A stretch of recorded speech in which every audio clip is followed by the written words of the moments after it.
बहुत सारे योजनाएं चलती हैं जहां सरकार फॉरेस्ट्री बढ़ाने के लिए योजनाएं चलाती है और अक्सर ये होता है कि सरकार ये काम करती है और अधिकारी ये कोशिश करते हैं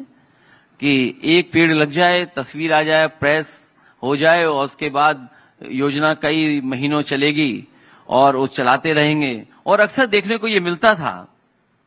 कि पेड़ लगाए हैं, संख्या में तो दिख रहे हैं लेकिन हकीकत में नहीं लग रहे हैं। तो जो बदलाव हम लोगों ने किया वो छोटा सा बदलाव ये किया, जो क्रिएटिव सुझाव जो हम लोगों ने तय किया उसके अंदर कि विभाग को ये कहा गया कि आप जो ग्रीन बेल्ट तैयार करेंगे इसमें जो मिनिस्टर होगा या जो जिम्मेदार वहां का अधिकारी होगा वो पहला पेड़ नहीं लगाएगा। जब पूरी तैयारी हो जाएगी, ग्रीन बेल्ट तैयार हो जाएगी, वो आखिरी पेड़ लगाने आएगा और उसका परिणाम ये हुआ कि विभाग ने पूरे के पूरे पेड़ लगाने का काम शुरू कर दिया।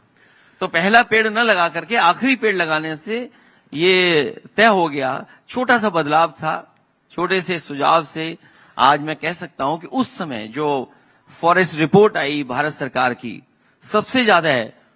फॉरेस्ट कवर अगर किसी ने बढ़ाया था तो वो उत्तर प्रदेश समाजवादी सरकार थी, जिसके एक छोटे से बदलाव की वजह से इतना बड़ा बदलाव आ गया।